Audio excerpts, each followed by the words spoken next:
Krisis air bukan sekedar ancaman di tanah air, tapi sudah menjadi persoalan pelik di depan mata. Terutama bagi mereka yang tinggal di Jakarta. Ibu kota yang tak memiliki sumber air baku mengandalkan Sungai Citarum, satu dari 9 sungai paling tercemar di dunia untuk kebutuhan air jutaan penghuninya. Keterbatasan persediaan air bersih juga membuat jutaan warga menggunakan air tanah yang berakibat pada drastisnya penurunan daratan Jakarta hingga lebih dari 1 meter dalam 5 tahun terakhir. Persoalan lain dihadapi warga ibu kota yang sudah bertahun-tahun tak mendapatkan akses air bersih. Mereka terpaksa membeli air dengan harga termahal di dunia. Lori Singer menelusuri persoalan ini sekaligus menemukan solusinya. Di balik wajah kota yang terus berhias diri dengan gedung-gedung pencakar langit dan pertokoan mewah, sebuah persoalan pelik tengah terjadi. Airnya mati. Sejak tahun berapa ya? Sudah sekitaran 10 tahunan lah. Tidak ada air sumur, kena ada air sumur tetangga, kena bau hitam sama aja. Jutaan warga kota metropolitan ini harus membeli air dengan harga termahal di muka bumi. Seperti hasil penelitian pakar air asal Universitas Indonesia, Firdaus Ali. Oke, mungkin akan lebih baik apabila Bapak memberikan perbandingan harga. Masyarakat yang tinggal di Kamal Muara itu mereka membayar Rp137.500 per meter kubik air bersih.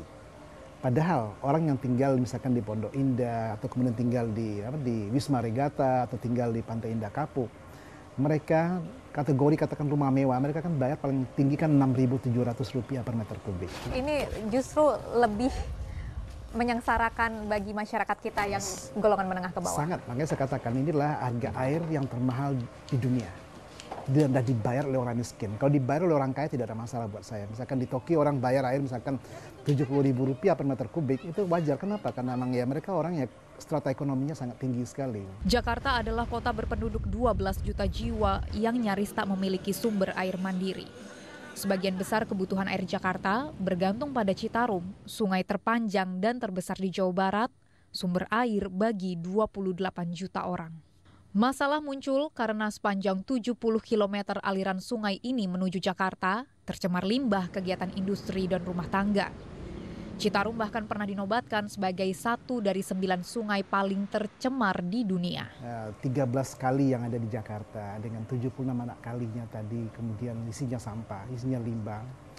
Di titik itu kemudian ya kita sudah melanggar baku mutu peruntukan air tadi gitu, sehingga tidak satu pun sampai saat ini tentunya kemudian satu sungai pun di Jakarta yang layak jadi air baku. Tidak satu pun? Tidak satu pun. Pencemaran air Sungai Citarum bukan sekedar isapan jempol, tapi telah terbukti dari hasil penelitian Institut Pertanian Bogor IPB. Pakar ekofisiologis IPB, Eti Riani, menyimpulkan jenis pencemaran sungai ini beragam, dari deterjen hingga logam berat. Anda pernah mengadakan penelitian tentang air di Jakarta, tentang kandungannya, bisa dispesifikkan isinya apa? Salah satu contoh yang kami lihat antara lain adalah misalnya saja mengenai deterjennya. Ya.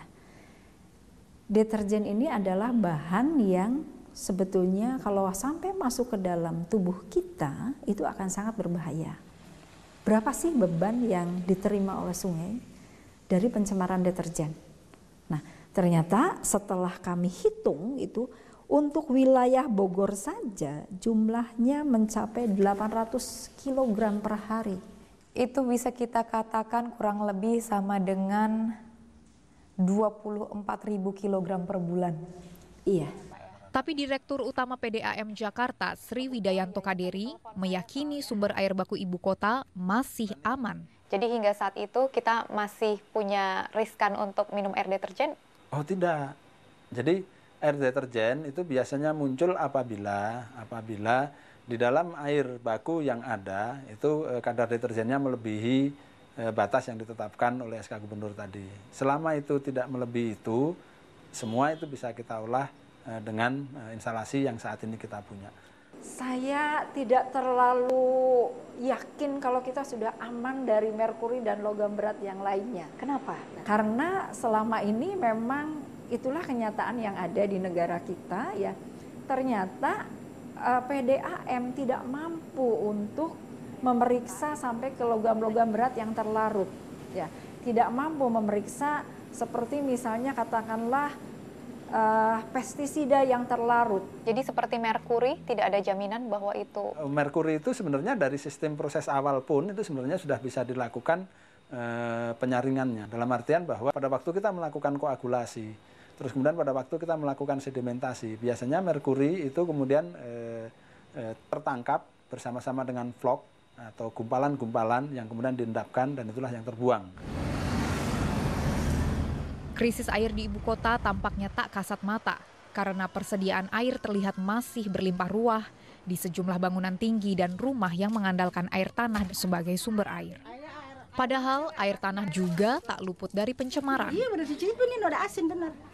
Kualitasnya rata-rata ya dari hasil penelitian kita tahun 2011 itu 87% air tanah dangkal itu terkontaminasi oleh ya buangan septic tank kan. Ini air tanah dangkal ya. Sekarang kita lihat air tanah dalam yang diambil oleh hotel, gedung perkantoran, mal tadi jumlahnya masif sekali. Dari hitungan Firdaus, penggunaan air tanah di ibu kota mencapai lebih dari 200 juta meter kubik per tahun atau jauh di atas batas normal 60 juta meter kubik per tahun. Penyedotan air tanah sebanyak ini membuat permukaan tanah Jakarta terus menurun. Laju turun muka tanah kita itu sangat hebat sekali, makanya saya katakan berkali-kali. Jakarta adalah pemegang rekor setelah Mexico City, Bangkok, Yokohama dengan laju turun muka yang tertinggi di dunia. Berapa sentimeter penurunan itu terjadi? Rata-rata 11 cm per tahun. Di titik tertentu ada yang 28 cm per tahun. Efek penurunan permukaan tanah ini sebenarnya begitu kasat mata. Banjir besar di kawasan Pluit baru-baru ini misalnya, butuh waktu hingga hampir seminggu untuk surut. Penyebab sebenarnya bukan hanya waduk Pluit yang meluap, tingginya curah hujan atau pompa yang mati, tapi permukaan tanah yang makin anjlok. Seperti yang terekam dalam foto satelit Badan Antariksa Eropa tahun 2010. Dampak penurunan muka tanah ini juga bisa terlihat ketika kota diguyur hujan ringan. Titik genangan dari mana munculnya? Titik genangan muncul karena turunnya muka tanah kita. Muka tanah turun dari mana? Karena kita ekstraksi air tanah dalam berlebihan. Kenapa dia diekstraksi? Karena kita tidak punya air perpipaan yang cukup. Kenapa tidak cukup? Karena kita tidak punya air baku. Kenapa air bakunya tidak cukup? Kenapa? Karena kita mengkontaminasi badan-badan air kita. Butuh upaya luar biasa untuk menuntaskan persoalan air yang telah begitu pelik di Jakarta. Mulai dari kesadaran untuk menjaga kebersihan sungai, hingga solusi yang membutuhkan dana triliunan rupiah. Seperti Deep Tunnel multifungsi yang juga bisa mengolah banjir menjadi air bersih. Sebenarnya ada solusi yang lebih sederhana dan bisa dilakukan setiap penduduk yang peduli dengan air, yakni dengan membangun sumur resapan seperti di rumah Firdaus. Jadi begini, air yang masuk ke dalam sumur resapan tadi, kalau misalkan di rumah otomatis dari atap langsung masuk, itulah air yang paling bersih. Jadi tidak ada air yang lebih bersih dari air hujan, ya, yang kemudian kalau sayang sekali kita buang ke kali. Bercampur dengan air kali hitam, kemudian kita ambil untuk diolah jadi pam, kan terbalik sekali gitu kan. Kenapa kemudian air yang turun dari langit ditangkap di atap, langsung dimasukkan ke dalam sumur resapan tadi itu kualitas air yang paling bagus sekali. Bagaimana kita meyakini bahwa ini 100% bisa dipercaya bersih? Saya kan ke laboratorium, setiap saat saya ambil sampelnya, saya periksa laboratorium, dan nanti saya lihatkan hasil laboratoriumnya, perfectly. Lebih baik dari air apapun, dari air pam sekalipun. Semua gedung di Jakarta sebenarnya sudah diwajibkan memiliki sumur resapan sejak 11 tahun lalu. Tapi hanya segelintir pihak yang mematuhi, seperti gedung yang satu ini. Nah, untuk pengelolaan gedung seluas Mall Plaza Indonesia ini kan tentunya juga membutuhkan air yang banyak ya Pak ya. Kompleks yang sangat luas ya, terdiri dari hotel, ada apartemen, ada office, ada mall. Semua itu membutuhkan air yang banyak. Diperkirakan sekitar 70.000 meter kubik per bulan kebutuhan air kita.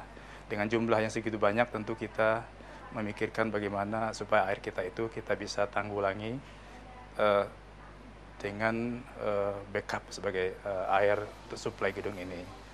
Untuk itu kita juga recycling air Bu, supaya air yang kotor tadi, air limbah tadi kita tidak buang semuanya ke kali, ke sungai, kita olah lagi supaya gedung ini tidak mengkonsumsi seluruh 100% dari air PDAM. Seberapa efektif Pak?